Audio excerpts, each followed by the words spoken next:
Today's video is sponsored by Surfshark VPN. International travel is still off the cards at the moment, but you can immerse yourself in another nation's culture through Surfshark. What? How? Surfshark enables you to evade region locks on content and impress your friends with your cosmopolitan knowledge. You can be like an armchair Phileas Fogg. Look at you there, evading censorship and gaining access to forbidden knowledge. Amazing. Not only that, but Surfshark can be used on an unlimited number of devices, unlike some VPNs I am too much of a gentleman to name. Does that sound good to you? It sounds pretty good to me. If you agree, then check out the link in the description, which is also on screen right now. Then enter the code JAGO at the checkout to get 83% off and 3 whole months extra free. There's even a 30-day money-back guarantee if you change your mind. On with the show. The word iconic is really overused these days, especially when it comes to buildings. I blame estate agents. But I do think some buildings deserve the title, and I count the underground stations of Leslie Green among them. If you know the underground, you know Leslie Green's stations. Everyone is unique, but nevertheless there are enough standard features to make them instantly identifiable. So first off, who was this Leslie Green fellow? He was born in 1875 in Maida Vale. His father Arthur was an architect, and young Leslie quickly took an interest in his work. He studied under his father, as well as spending a year at South Kensington School of Art and, significantly, studying for a year in Paris.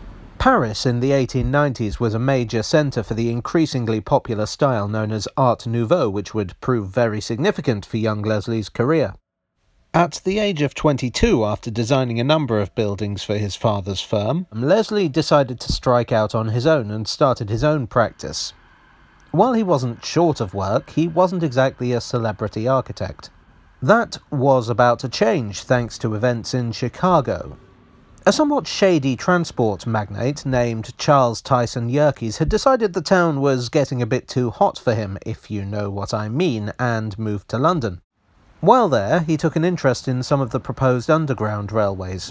He bought out a number of these, plus the District Railway, and set about, to paraphrase the man himself, fixing them up a little before offloading them onto some other fellow. He set up the Underground Electric Railways Company of London Limited, or UERL, to bring them all together. Yerkes wanted a corporate identity across his lines, and architecture was a central part of that. So in 1903 he appointed the young Leslie Green to build the surface-level station buildings. The lines Green was to work on were what would become known as the Piccadilly Line, the Bakerloo Line and the Hampstead Line, which in turn would become part of the Northern Line. The district already had its own architect, Harry Wharton Ford. It was the job of a lifetime, but a tricky one. The stations not only had to be distinctive, but adaptable to any site, quick to build and cheap. Appropriately, given where the money was coming from, Green borrowed an idea from American skyscraper construction. The stations were built around a steel frame, usually 2 stories high, which was followed by brickwork and finally the cladding. The cladding must be the most identifiable feature of Leslie Green's stations, but the oxblood-coloured faience was actually chosen because it was quick and cheap to manufacture. You certainly can see the Art Nouveau influence in the decor. Interestingly, the District Railway, despite being off Green's turf, would also use faience facades, but in a tan colour. The Art Nouveau look continued inside with more decorative tiling and hexagonal light fittings. In some cases, notably Russell Square, these fittings could also be seen on the outside of the station. Look out also for fancy iron and woodwork inside and out. There was another factor in Green's design. It wasn't just the strap hangers who would pay the dividend. Green designed the stations to be able to incorporate shops and with the ability to have extra stories added. Office space in a prime location with easy access to transport links. While in theory Green was only responsible for buildings below the surface, it appears he had a hand in the design at platform level, which again makes heavy use of tiling. This is a complicated subject in its own right though, so I reckon there's another video there. The first of the tube lines Green worked on, the Bakerloo, opened its first section in 1906. The other lines would soon follow.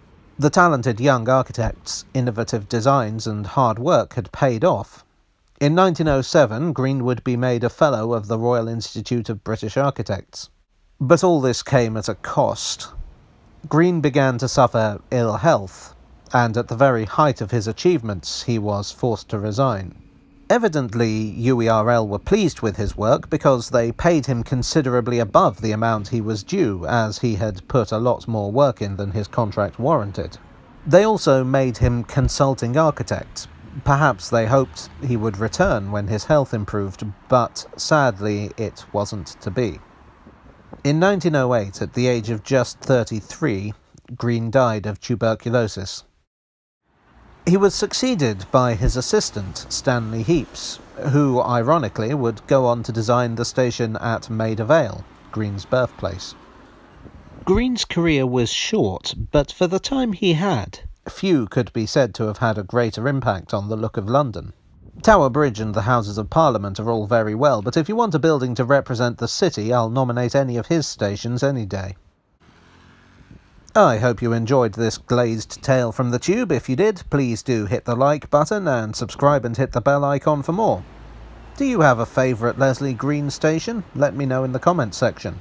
As always, thanks to my donors on Ko-fi and Patreon for being the oxblood faience to my steel frame. I'd like to thank Surfshark once again for sponsoring this. Don't forget to click the link in the description below to take advantage of their very special offer. And I'll see you again very soon for another tale from the tube.